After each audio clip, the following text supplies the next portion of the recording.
This long-read episode of New Politics was released on the 3rd of January, 2026, and produced on the lands of the Wangal and Gadigal people.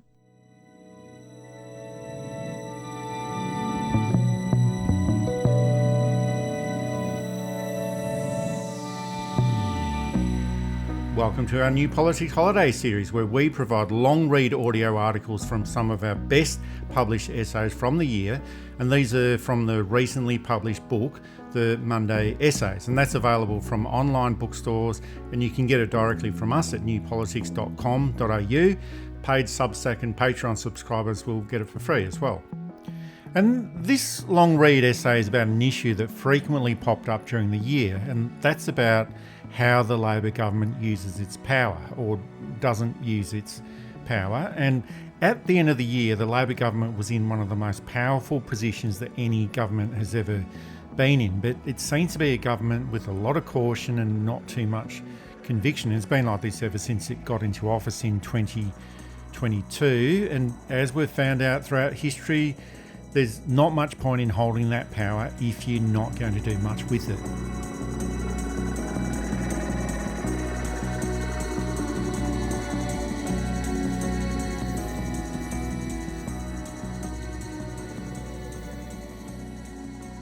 After its emphatic victory at the 2025 federal election, the Labor government finished the year in a position of overwhelming political dominance.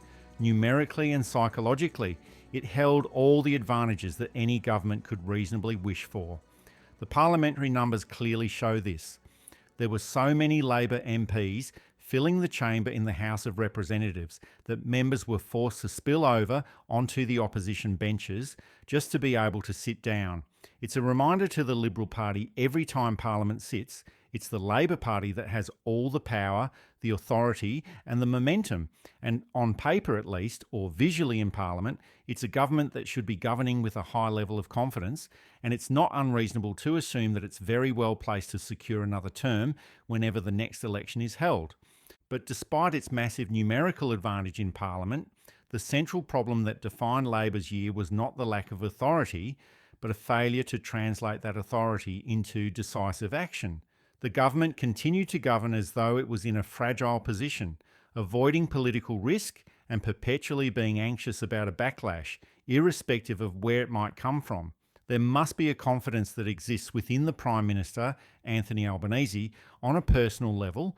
How could there not be after winning the most comprehensive second-term election victory ever? But it's just not evident in the performance and actions of this government. This is a government that is in a confident position, but not displaying much of that confidence. What we can see instead is that familiar pattern of Albanese's caution and compromise, highlighted by an ongoing and unhealthy attachment to bipartisanship, with a rabble of a coalition that now holds just 42 seats in Parliament and is hopelessly divided. Throughout the year, Labor continued to behave as though a consensus with the coalition was both necessary and a political virtue, and far more preferable to making deals with the Australian Greens, even when it's been repeatedly demonstrated that this kind of goodwill is rarely reciprocated. Whenever the coalition holds office, it shows little interest in accommodating the wishes of Labor, treating it with open hostility and using the power of government to further its ideological objectives. In opposition, the coalition has offered little in the way of constructive policy engagement, instead defaulting to the culture wars and division for its own sake, especially in the earlier parts of the year when Peter Dutton was the leader. Despite this, Labor remained deeply averse to being portrayed as reckless or radical, even as the political fortunes have shifted in its favour so decisively.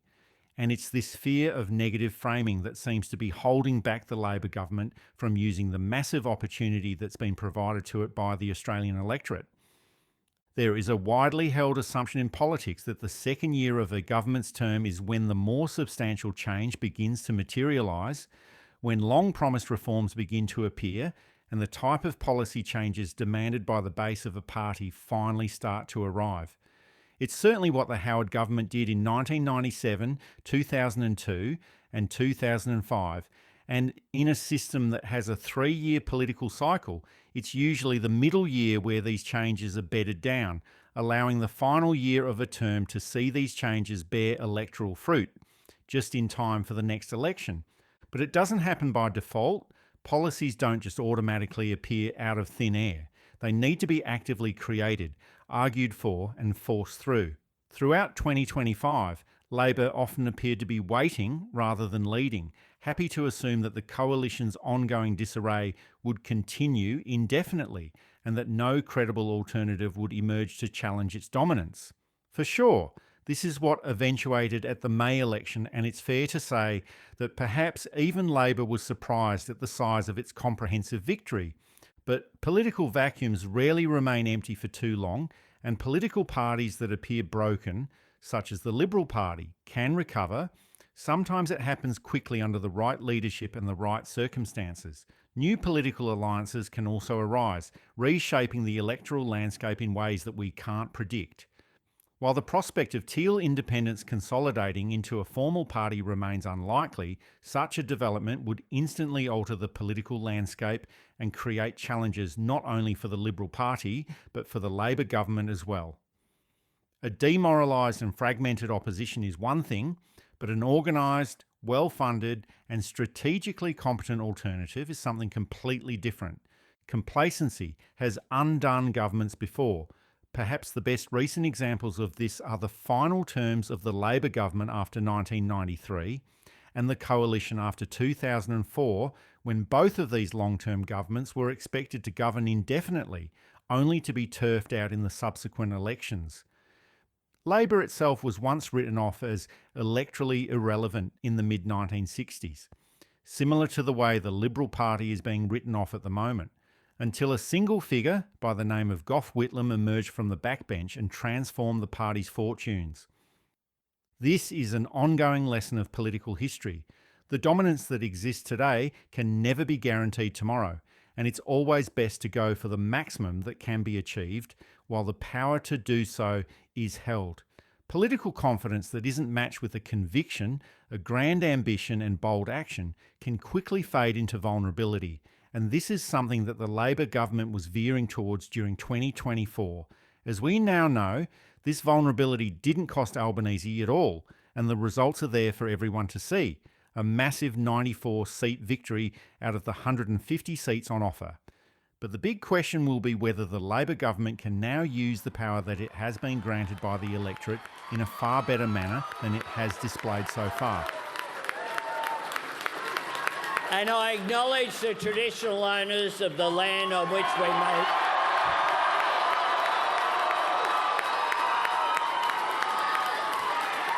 And I pay my respects to elders past, present and emerging today and every day.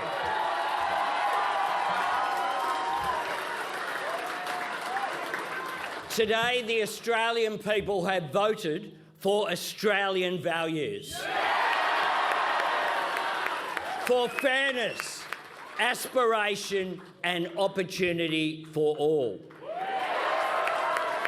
For the strength to show courage in adversity and kindness to those in need.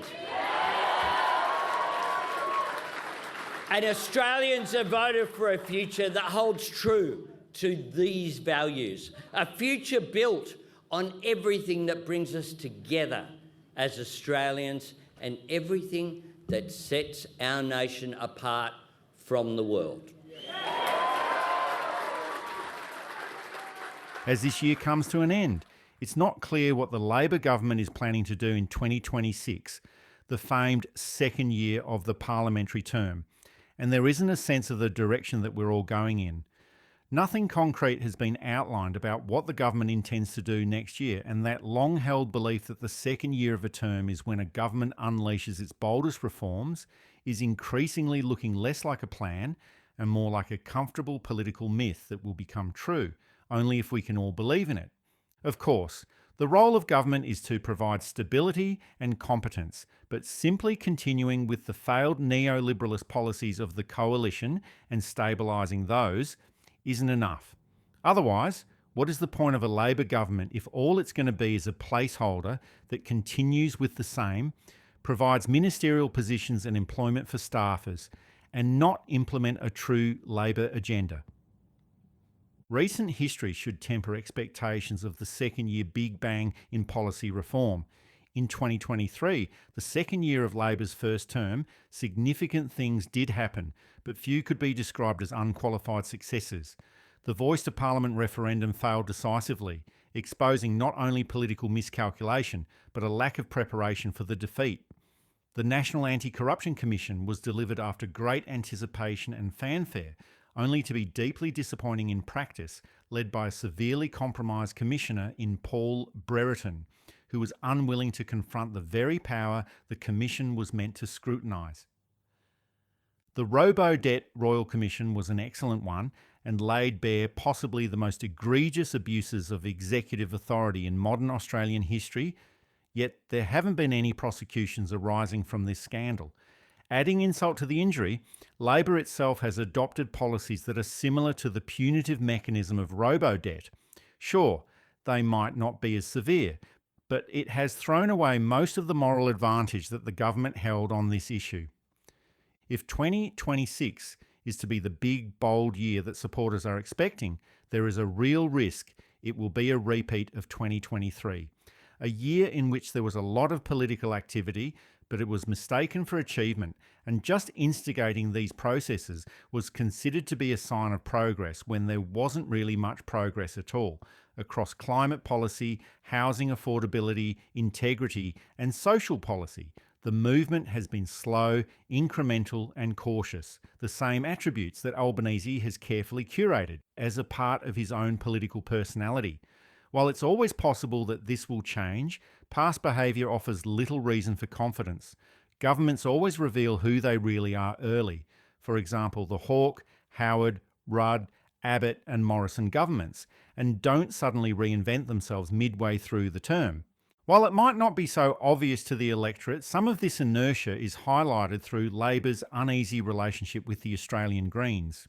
In his recent quarterly essay, The Good Fight, the former Labor staffer Sean Kelly suggested that Labor sees a reflection of itself through the Greens, as though there has been a de facto split within the party, and can see what they could be if only they could be less constrained and less fearful, even if we do take into account that there are far more responsibilities of government compared to that of a minor party that can make as much noise as possible from the sidelines without ever having to worry about implementing their own policies directly into legislation.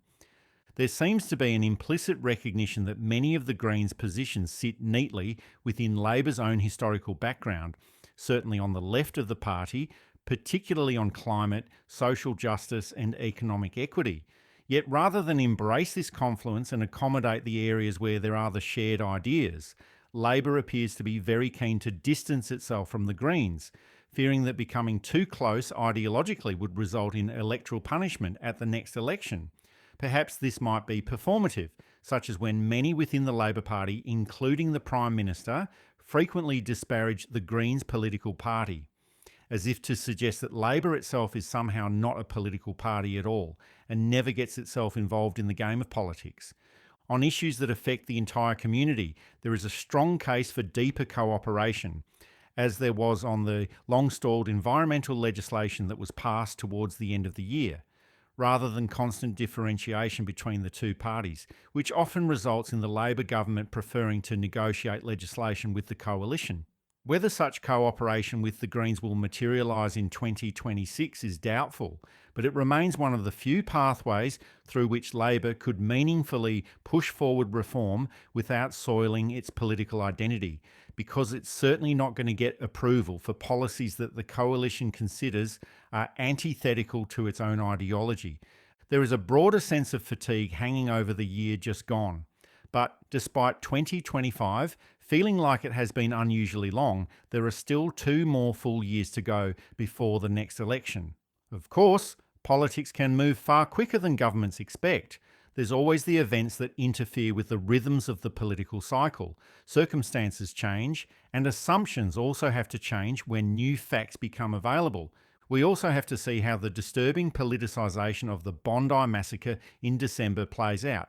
And it's evident that the Liberal Party, egged on by the conservative and extremist elements of Zionist groups in Australia, We'll prize this issue open as much as possible, just at a time when more sensible heads need to prevail.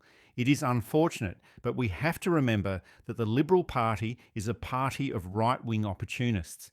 And in the absence of policies and in electoral dire straits, it will grab any issue for political leverage, even if it's a national tragedy and using people's grief to gain that leverage. Or if it needs to act at the behest of a foreign government, in this case, the State of Israel.